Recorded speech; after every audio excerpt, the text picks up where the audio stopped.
नमस्कार साथियों, मैं मनीष भारती संस्कृति आईएएस प्लेटफॉर्म पर आप सभी का स्वागत करता हूं। साथियों, कहा जाता है कि किसी भी देश को विकसित बनना है, किसी भी व्यक्ति को बेहतर जीवन यापन करना है, तो मूलभूत आवश्यकता है शिक्षा। यदि वह शिक्षा बेहतर प्राप्त कर लेता है तो वह समाज अपने आप आगे बढ़ जाएगा, उस व्यक्ति के विचार और जीवन शैली अपने आप बदल जाएंगे। यानी कि तमाम तरह की कोशिश की जाती है कि शिक्षा को बेहतर किया जाए। भारत सरकार भी लगातार यही प्रयास कर रही है। इन्हीं सब चीजों को देखते हुए नेशनल एजुकेशन पॉलिसी 2020 लाया गया और उसके अंतर्गत तमाम तरह की बातें की गई कि किस तरह से भारत की शिक्षा व्यवस्था को भारतीयकरण के रंग में ढाला जाए, किस तरह से उच्च शिक्षा को गुणवत्तापूर्ण बनाया जाए, स्कूली शिक्षा को और बेहतर किया जाए, समावेशी शिक्षा बहाल की जाए। इन तमाम चीजों को लेकर के पिछले कुछ समय से लगातार सरकार प्रयास कर रही है। हालांकि एक रिपोर्ट अभी जारी किया गया है और यह रिपोर्ट जो है UDISE प्लस 2025-26 की वार्षिक रिपोर्ट है। इस रिपोर्ट में विद्यालयों की क्या गुणवत्ता है, शिक्षकों की क्या संख्या है, विद्यालय में कितने शिक्षक हैं, शिक्षक की क्या गुणवत्ता है, देश में शिक्षा के हालात क्या है, महिलाओं के शिक्षा के क्या हालात है, यानी कि तमाम तरह के बातें जो आंकड़े हैं इस रिपोर्ट में बताए गए हैं और ये रिपोर्ट अब प्रकाशित कर दिया जा चुका है। जब ये रिपोर्ट आया, इसमें बहुत चौंकाने वाले कुछ आंकड़े देखने को मिला है, जहां पर सरकार बहुत तमाम तरह के जो दावे पिछले कुछ साल से करते आई है, उन दावों का पोल भी खुला है। हालांकि कुछ मामले ऐसे भी हैं जिसमें बहुत अधिक सुधार भी देखने को मिला है। तो चलिए विस्तार से इस रिपोर्ट को देखते हैं और ये रिपोर्ट आपके एग्जामिनेशन के नजरिए से बेहद महत्वपूर्ण होने वाला है, यूपीएससी के नजरिए से भी और तमाम जो पीसीएस एग्जामिनेशन होने वाले हैं इस नजरिए से भी, क्योंकि रिपोर्ट बहुत पूछा जाता है, प्रीलिम्स में, मेंस में, इंटरव्यू तक में चर्चा की जाती है। तो ध्यान से देखिए, यहाँ पर जो एक फैक्ट यहाँ पर दिख रहा है, ये इस रिपोर्ट के अंतर्गत ही कहा गया है कि भारत में 1 लाख से ज्यादा स्कूलों में केवल एक शिक्षक ही हैं। यानी कि सोच लीजिए, कोई एक विद्यालय है जिसमें केवल एक शिक्षक है। कितने सारे स्टूडेंट होंगे लेकिन शिक्षक एक, और वही पढ़ा रहे हैं। कोई भी विषय पढ़ाना हो, किसी भी कक्षा में पढ़ाना हो, लेकिन वही है। और ऐसे जो स्कूल हैं इसकी संख्या 2-4 में नहीं है, पूरे देश में ऐसे स्कूल की संख्या 1 लाख से अधिक है। और ये अपने आप में बेहद चिंता वाली बात है। और ये चिंता वाली स्थिति तब है जब नेशनल एजुकेशन पॉलिसी को लेकर के तमाम तरह के दावे किए जा रहे हैं, इस बात को लेकर के चर्चा किया जा रहा है कि तमाम तरह के काम किए गए हैं पिछले कुछ समय में और उसके आधार पर देश में स्कूली शिक्षा को बेहतर किया जा चुका है, तब ये रिपोर्ट चौंकाने वाला आ रहा है। अब देखिए, यहाँ पर ये किसके द्वारा हुआ है? केंद्रीय शिक्षा मंत्रालय के द्वारा। इसने unified district information system for education plus यानी कि UDISE प्लस 2025-26 का ये एनुअल रिपोर्ट जारी किया है। और इस रिपोर्ट में स्कूल से जुड़े, ध्यान रखना है, अगर आपसे एग्जाम में पूछा जाता है कि किस मुद्दे से जुड़ा हुआ ये रहेगा, तो देश भर के जो स्कूल हैं उससे जुड़े हुए तमाम तरह के जो पहलू हैं उस पर विस्तृत रिपोर्ट सौंपा गया है।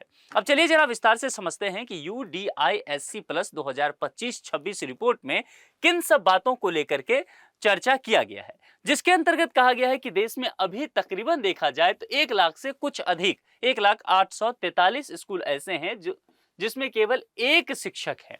केवल एक शिक्षक के भरोसे इस तरह के विद्यालय चल रहे हैं। इसके बाद यहां पर कहा गया कि देश में अभी भी 5,000 से अधिक स्कूल ऐसे हैं जिनमें एक भी बच्चे का नामांकन नहीं हुआ है। और ऐसे स्कूल की संख्या 5,000 के आसपास है जहां एक भी स्टूडेंट है ही नहीं।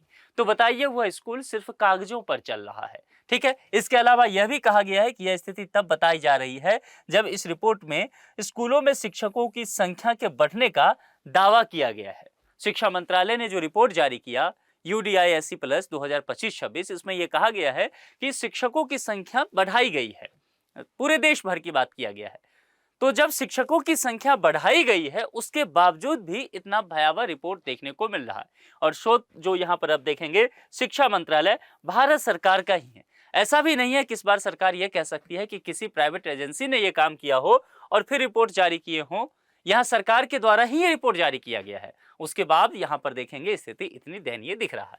कुछ प्रमुख बिंदु भी समझते हैं। पहली बार देश में शिक्षकों की संख्या जो है 1 करोड़ के पार निकला है। देखिए, नेगेटिव कुछ पॉइंट हैं, लेकिन यहाँ पर यह बात किया जा रहा है कि कुछ सकारात्मक बदलाव भी पिछले कुछ समय में देखने को मिला है, जिसमें कहा गया है महिला शिक्षकों की हिस्सेदारी बढ़कर के 54.9% हो गया है। हालांकि ये नहीं कहा जा रहा है कि बहुत अच्छी स्थिति है, लेकिन कुल मिलाकर के कह सकते हैं कि पिछले कुछ समय के आधार पर अगर तुलना करेंगे तो निश्चित तौर पर बेहतर कंडीशन नजर आता है। माध्यमिक स्तर पर ड्रॉप आउट दर जो है घटकर के 7% रह गया है। इस पर हम चर्चा करेंगे, चूंकि माध्यमिक स्तर पर अगर ड्रॉप आउट होता है तो खास करके जो बच्चियां हैं वो ड्रॉप आउट लेती हैं, चूंकि कम उम्र में विवाह की यहां पर गुंजाइश रहता है। और जो बच्चे यहां पर ड्रॉप आउट ले रहे हैं इस स्तर पर जाकर के ये फिर बाल मजदूरी में लग जाते हैं। तो सामाजिक तौर पर यहां से कुरीतियां निकलती है। तो कुल मिलाकर के अगर यहां ड्रॉप आउट कम हुआ जो सरकार चाह रही थी इस स्तर पर, तो निश्चित तौर पर यह सामाजिक स्तर के लिए आज से देखा जाए तो बहुत अच्छा होगा। इस पर हम विस्तार से चर्चा करेंगे। करीब 70% स्कूलों में अब कंप्यूटर की सुविधा उपलब्ध है। यह अच्छी बात है, लेकिन आंकड़े अभी भी तमाम तरह के वादे करने के बाद, डिजिटल इंडिया की वादे करने के बाद जो है 70% स्कूल तक पहुंच चुका है। और दुनिया कहां चल रही है? एआई में, आर्टिफिशियल इंटेलिजेंस में हम पहुंच चुके हैं। अब हम ये भी नहीं कह रहे कि हम टेक्निकल एज में हैं, टेक्निकल एज में बहुत पहले पहुंच चुके हैं। अब हम एआई में हैं, एडवांस में हम जा चुके हैं। तब हम इस बात को निश्चित तौर पर कर सकते थे ना कि भाई हमारे देश के 100% स्कूल में कंप्यूटर तो होना ही चाहिए, ये कंपलसरी है। अच्छा, इसमें यह भी नहीं कहा गया कि कंप्यूटर की संख्या कितनी है, ठीक है? तो मिनिमम को भी और मैक्सिमम को लेकर के भी बातें नहीं कहा गया है। तो जहां पर नहीं है कंप्यूटर जिस स्कूल में, यानी कि देश के 30% स्कूल में कंप्यूटर नहीं है, तो कहने का तात्पर्य है कि एक भी सिस्टम नहीं है उस स्कूल में, ये कहा जा रहा है। इसके अलावा कहा गया है 67.4% स्कूलों में इंटरनेट कनेक्टिविटी की पहुंच हुई है। कुल मिलाकर के बेहतर कंडीशन कह सकते हैं तुलनात्मक रूप से। पिछले रिपोर्ट के आधार पर ओवरऑल इसको बेहतर नहीं कहा जा सकता, क्योंकि अगर यहां पर ये बात करते हैं कि 67-68% स्कूल में ही इंटरनेट पहुंचा है, और आज आप बात करते हैं, आप टेक्निकल एज में हैं, एआई की बात करेंगे, स्किल डेवलपमेंट की बात करते हैं, है ना, तो जाहिर सी बात है फिर यहां पर बहुत काम करने की आवश्यकता है। इसके अलावा कुछ चीजों पर और चर्चा करते हैं। शिक्षकों की संख्या बढ़ने की बात की गई है और महिला शिक्षकों की हिस्सेदारी, जैसा मैंने कहा, 54.9% हुआ है। यह अपने आप में बेहतर कंडीशन दिखाता है। जैसा कि देखेंगे शिक्षकों की संख्या में, आप आंकड़े देख लीजिए, आपको एग्जाम के नजरिए से आंकड़ा याद नहीं रखना है, बस ये देखना है कि पैटर्न क्या है। तो पैटर्न देखेंगे 2022-23 में तकरीबन 94 लाख के आसपास, इसके 94,83,000 कह सकते हैं, एग्जैक्ट 294। फिर यहां पर देखेंगे 23-24 में ये 98 पर पहुंचा। 2024-25 में अगर बात किया जाए तो ये पहली बार आप देखेंगे ये जा रहा है करोड़ के आसपास, और इसमें भी अब बढ़ोतरी देखने को मिला है। कुल मिलाकर के देखेंगे समय के साथ विस्तार देखने को मिला है, शिक्षकों की संख्या बढ़ रही है। सबसे बेहतर बात है कि महिलाओं की हिस्सेदारी इसमें बढ़ती हुई नजर आ रही है। छात्र शिक्षक अनुपात, यह सबसे महत्वपूर्ण है। टीचर स्टूडेंट रेशियो को लेकर के बात किया जाता है और उसमें कहा गया तमाम तरह के सुधार के बाद इसमें बेहतर कंडीशन देखने को मिल रहा है, और खास करके नेशनल एजुकेशन पॉलिसी 2020 इसका प्रभाव देखने को भी मिल रहा है। अब देखेंगे यहां पर शिक्षा के स्तर की बात करेंगे और छात्र शिक्षक अनुपात देखेंगे तो इसमें फाउंडेशनल लेवल पर देखा जाए 10:1 है, यानी कि 10 छात्र पर 1 शिक्षक है। इसके अलावा प्रिपरेटरी लेवल पे कहा जाए 12:1, मिडिल पे 17:1 और सेकेंडरी पर 21:1 है। तो सेकेंडरी लेवल तक भी कहेंगे ना तो 21 स्टूडेंट पर अगर एक टीचर है तो निश्चित तौर पर इसे माना जाएगा कि यह बेहतर कंडीशन है। कुल मिलाकर के शिक्षा के स्तर और छात्र शिक्षक अनुपात में यहां पर यह देश अच्छा करता हुआ नजर आया है, यह बहुत अच्छी बात है। इसके अलावा इस रिपोर्ट में यह भी कहा गया है कि स्कूल छोड़ने की दर जो है उस पर जरा नजर डालते हैं, यानी कि ड्रॉप आउट लेवल की बात की जा रही है। तो यहां पर देखेंगे शैक्षणिक स्तर की बात किया गया है कि प्राइमरी, इसके अलावा जो मिडिल है और सेकेंडरी लेवल की बात की गई, ईयर आपको बताया गया, आप तुलनात्मक ढंग से देख सकते हैं। अगर प्रारंभिक स्तर पर बात करेंगे तो 2022-23 में यह 8.7% था, 23-24 में 3.7% था, 24-25 में 2.3% और 25-26 में यह बहुत अच्छा हुआ है कि पहली बार 2% से यह आंकड़ा नीचे गया है और यह 1.8% तक सिमट करके रह गया है। तो कुल मिलाकर के अगर यहां पर देखा जाए प्रारंभिक स्तर पर अगर ड्रॉप आउट कम होता है, इसका सीधा सा मतलब है कि जो बच्चा यहां पर नामांकन ले लिया वो आगे की पढ़ाई कर रहा है, ठीक है, यानी कि उसके पेरेंट्स उसको पढ़ाना चाह रहे हैं।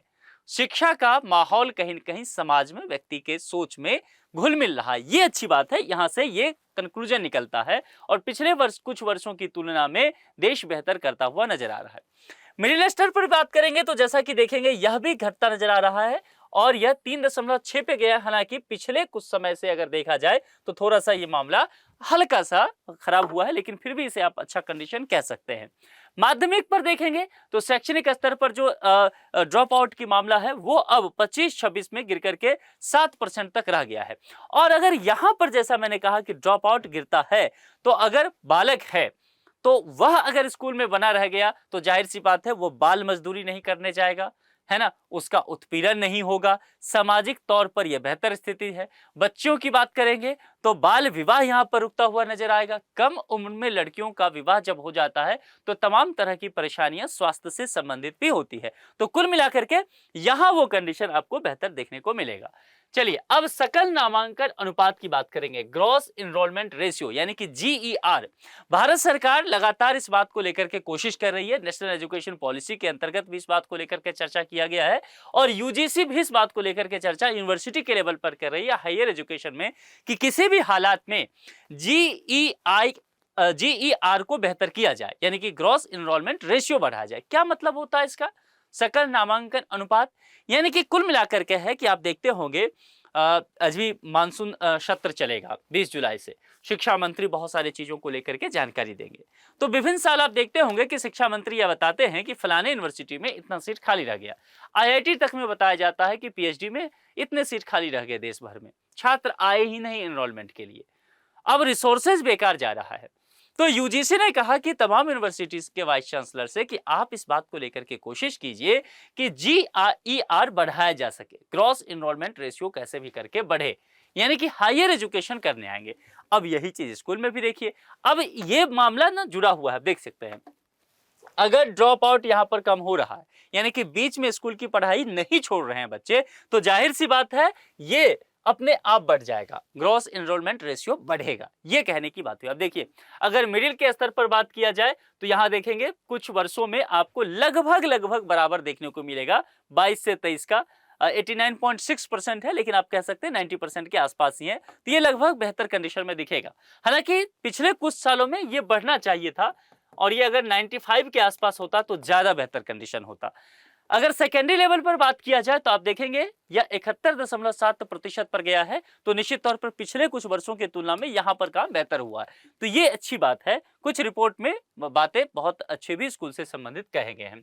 अब यहां पर कंप्यूटर सुविधा वाले स्कूल, जैसा मैंने पहले भी कहा कि हम एआई की दुनिया में है, आर्टिफिशियल इंटेलिजेंस में है, तो कंप्यूटर तो कम से कम होना ही चाहिए हर जगह।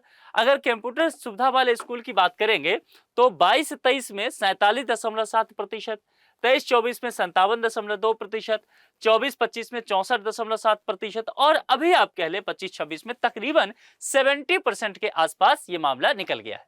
लेकिन जैसा मैंने पहले भी कहा कि ये तकरीबन 95% के आसपास या मोर देन 95% होता या 100% होता तो ज्यादा अच्छा था, है ना। क्योंकि अगर तुलनात्मक ढंग से कई सालों का देखेंगे तो आपको यह समझ में आएगा कि आने वाले कुछ वर्षों तक, मान लेते हैं 2030 का भी जब रिपोर्ट आएगा ना, तो शायद ये 75 या 80 तक भी नहीं पहुंच पाएगा अगर ऐसा ही चलता रहा तो। क्योंकि पिछले 1, 2, 3, 4 साल में देखेंगे 47 से ये 70 के आसपास पहुंचा है। यही कंडीशन 23% के आसपास है। तो अगर अगला 4-5 साल भी बेहतर किया जाता है तो, और इसी रफ्तार में अगर चलता है तब हम मानते हैं कि ये 90% के आसपास पहुंच सकता है। अगर ये रफ्तार गिरता है तो यहां पर परसेंटेज गिरेगा। और तो कुल मिलाकर के सभी स्कूलों में कंप्यूटर की सुविधा तो कम से कम होनी ही चाहिए। बुनियादी सुविधा की अगर बात करेंगे, खास करके इंटरनेट सुविधा वाले स्कूलों को इसमें लिया गया है। 2022-23 में तकरीबन 50% ऐसे स्कूल थे। 25-26 में अभी भी कह सकते हैं आप कि 67-68% स्कूल ही हैं। तो जाहिर सी बात है यहां पर काफी काम करने की फिर आवश्यकता है। क्योंकि अगर इंटरनेट की सुविधा नहीं होगा तो कंप्यूटर अपने आप नहीं आएगा और जाहिर सी बात है बच्चे दुनिया भर से जुड़ नहीं पाएंगे। इसके अलावा स्कूलों में बुनियादी सुविधाएं इंटरनेट के अलावा अगर बात किया जाए, जैसे कि इलेक्ट्रिसिटी की बात करेंगे, ड्रिंकिंग वाटर की बात करेंगे, गर्ल्स के लिए अलग से टॉयलेट होने चाहिए, बॉयज टॉयलेट होने चाहिए, जो हैंड वॉश होने चाहिए, प्ले ग्राउंड, लाइब्रेरी होने चाहिए, रेन वाटर हार्वेस्टिंग पर बहुत जोर दिया जा रहा है आजकल, ये सारी चीजें होनी चाहिए। 22-23 की रिपोर्ट यहाँ पर देखने को मिल रहा है, इसकी तुलना हम 25-26 से करेंगे। बिजली की बात करेंगे तो स्कूलों में कहा गया कि 91.7% ऐसे स्कूल हैं जहां पर इलेक्ट्रिसिटी मौजूद है, और यहाँ पर अब 2025-26 में देखेंगे देश भर के 95% स्कूल में इलेक्ट्रिसिटी मौजूद हो चुका है। ड्रिंकिंग वाटर जो है वह अब देश भर के तकरीबन 100% स्कूल में शुद्ध पेयजल की व्यवस्था यहां पर उपलब्ध हो गया है। इसके अलावा गर्ल्स टॉयलेट की बात किया जाए देश भर में अब 2025-26 की बात करेंगे तो तकरीबन 98.5%, 99% कह सकते हैं कि गर्ल्स के लिए तमाम स्कूलों में लगभग व्यवस्था हो गया है। बॉयज टॉयलेट की बात किया जाए तो 97.2% है। ये अपने आप में चौंकाने वाला चीज है कि गर्ल्स टॉयलेट की संख्या ज्यादा है और बॉयज टॉयलेट की संख्या कम है। ये देखिए 97.2% और गर्ल्स का 98.5% है, इसको बढ़ाने की भी आवश्यकता है। हैंड वॉश की बात किया जाए तो 96.9% देश भर के ऐसे स्कूल हैं जहां पर ये उपलब्ध है। खेल का मैदान यहां पर देखिए ये 82% है 2022-23 में, और यहां पर 81.9%, यानी कि ये 0.1% कम ही हुआ है। कुछ स्कूलों ने प्लेग्राउंड में इसका मतलब बिल्डिंग बना दिया है, ये इसका निष्कर्ष हुआ। तो खेल के प्रति क्या हमारा समाज आज भी बहुत जागरूक नहीं हो रहा है?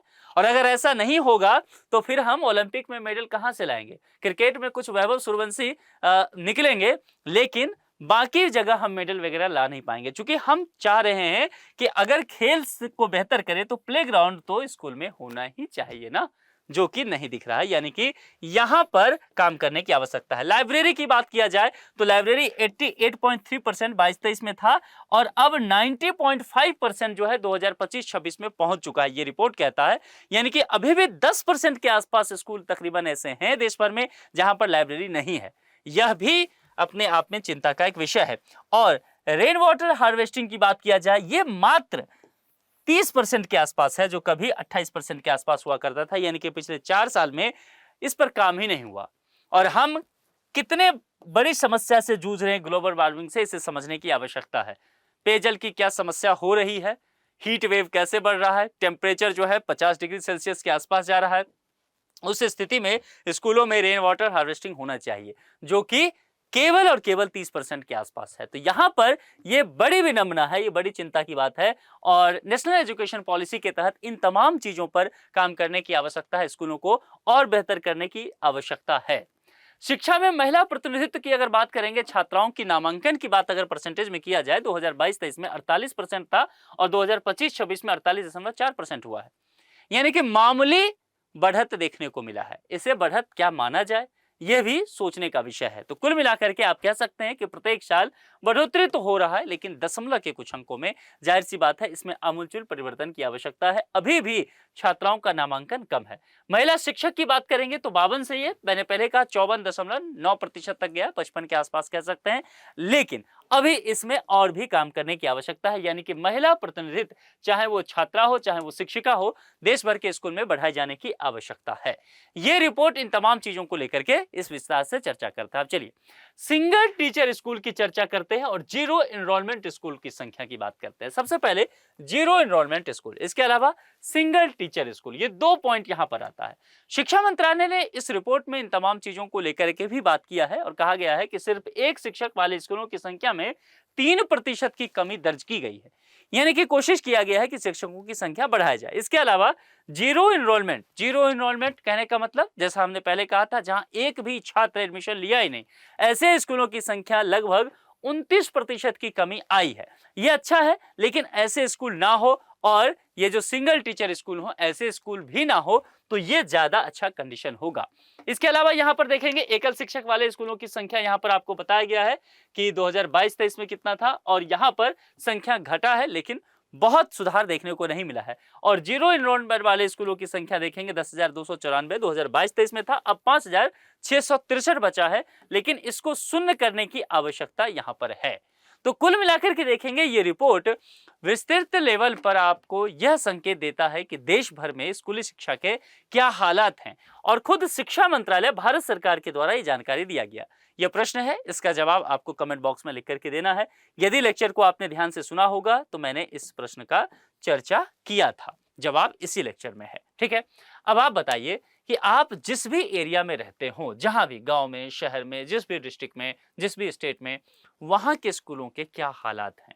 क्या जो रिपोर्ट बताया जा रहा है, ये रिपोर्ट इतना ही सही है या स्कूलों की हालात और भी दयनीय हैं या इससे बेहतर है? आपके जो भी विचार हैं कमेंट बॉक्स में तर्क के साथ लिख करके ज़रूर बताएँ। आज के लिए इतना है, जुड़ने के लिए आप सभी का बहुत-बहुत शुक्रिया। संस्कृति आईएएस चैनल को यदि अभी तक आपने सब्सक्राइब नहीं किया है, तो सब्सक्राइब ज़रूर कर लें। Thank you so much.